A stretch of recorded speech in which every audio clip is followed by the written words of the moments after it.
Hey everyone, Ethan with Hey Buckle Outdoors here today. Today I'm going to be doing a gear review over my 2023 EDC setup. We're going to start with some blades, work onto the multi-tools, and get after it.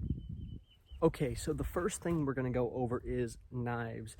I switch between two different knives on a regular basis. The first one we're going to go over is one I've been carrying for about a steady year now. I would say about 9 months over the last year. I've carried this every single day on my hip. This is the Benchmade Saddle Mountain Skinner. It's a awesome little full tang hunting knife. It's more just a utilitarian knife for me. I'm a big fan of S30V, which is what this particular knife is made of.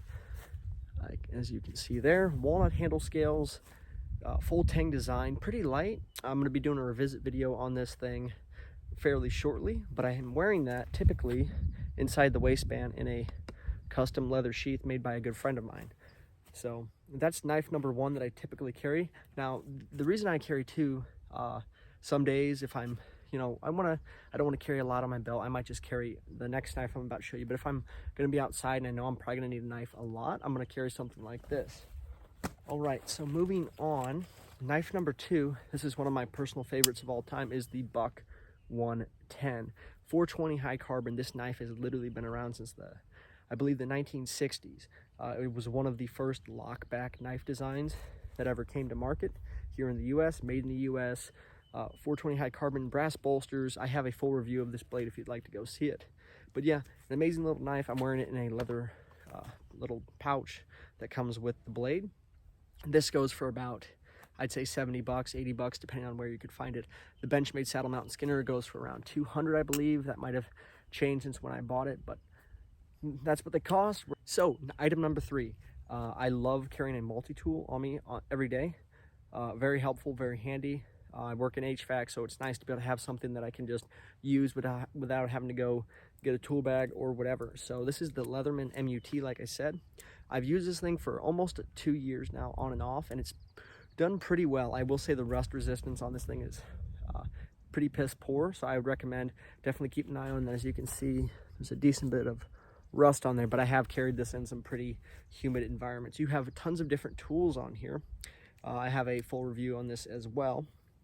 I'd say one of the biggest attributes to this particular tool that makes it so versatile is the ability to use, or to be able to get from Leatherman, their bit kits. So as you can see on here, you've got this little area right here where all these different bits can go into. So this really gives you a lot of versatility when it comes to being able to do around the home tasks, daily tasks. You got a bunch of different little drivers in here, flatheads, Phillips heads, even have a couple hex heads in here, so it's definitely pretty nice. Now these go for about 20 bucks or 30 bucks, I believe. I picked them up on Amazon. I believe you can pick them up on Leatherman's website. Not sponsored at all, but just an interesting little thing. When you get the multi-tool, it comes with this one right here, this little short guy, and then you also have a couple of different long-reaching ones to get in those extra tight spaces. But overall, not bad. I believe this goes for like $150. Not bad. It served me well. It does come with a MOLLE compatible pouch. I typically carry this on my belt. It's held up pretty good. As you can see, it's ripping a little hole in there, but that's just from extended use. But not bad. The MOLLE button and the MOLLE straps holding up very well. No complaints there. I'm a big fan of this particular one. It's holding up pretty good. Definitely not the lightest or the most comfortable, but it gets the job done. So we're going to move on to item number 4. I think it's very important to have at least some sort of a light besides the one on your phone with you every single day. So I am a big fan of the Streamlight Micro Stream. It's a cool little rechargeable pocket flashlight. I will say one con to this, the battery goes down very, very quickly, so definitely keep an eye on that. As you can see, it is micro USB compatible for charging. I believe it puts out, I forget how many lumens, I'll have to correct myself, but if someone knows exactly how many lumens, put that in the comments. I forget. I believe it's around under 500, so it's definitely a little light, but definitely good for getting in small, tight spaces. As an HVAC tech, a lot of times I'm doing interior wiring or whatever, got to get in there and be able to see in low light conditions, so that really helps. Another attribute of this that makes it really cool is it has this double clip here, so I have no need for a headlamp. I can simply give it one of these, and now I have the flashlight on my head. Again, the batteries on these tend to go down relatively quickly, so I would definitely watch that. Definitely better to have a headlamp if you can get away with it, but this kind of accomplishes both tasks at once. Now, one bad thing is you're gonna have to hold it steady while you push the light on, otherwise it's just gonna come off the bill of your cap. So that's my flashlight that I carry every day. I believe this is around 30 bucks as well. Streamlight makes some pretty good stuff. I actually have a friend who owns one of these as well, and he actually put his through the washing machine, put it out, and it still worked fine. So definitely an interesting little light.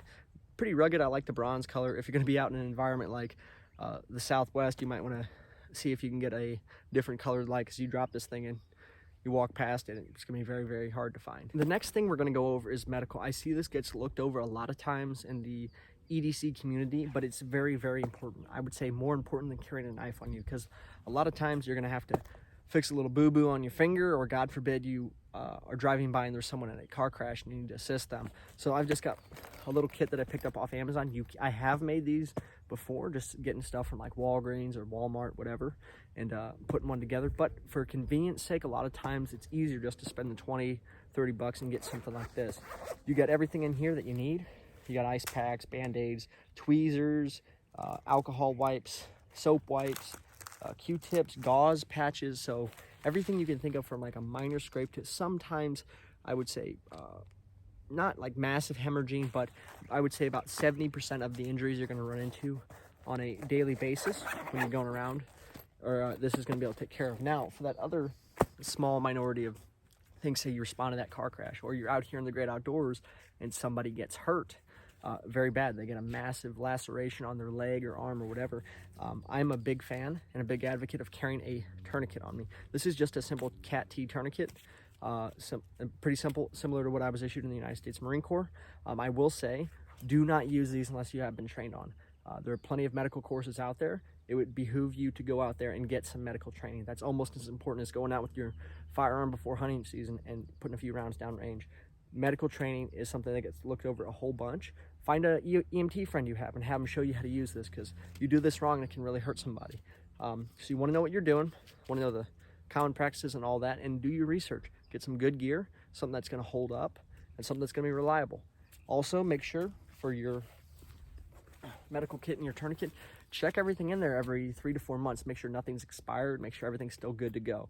It's definitely important to make sure your medical aspect is still up to date, and you can always help someone if they need it. So lastly, here on the EDC list, I hate having to go back to work after lunch and I see that my phone's at like 18% battery. I love carrying a giant power brick on me. Typically I'll bring a bag to work so I can fit most of the stuff in there, or just leave it in my car. This is a 20,000 mega amp power bank. It is made by Mophie. I don't know why I got this one. I think I just picked it up because it was a good deal.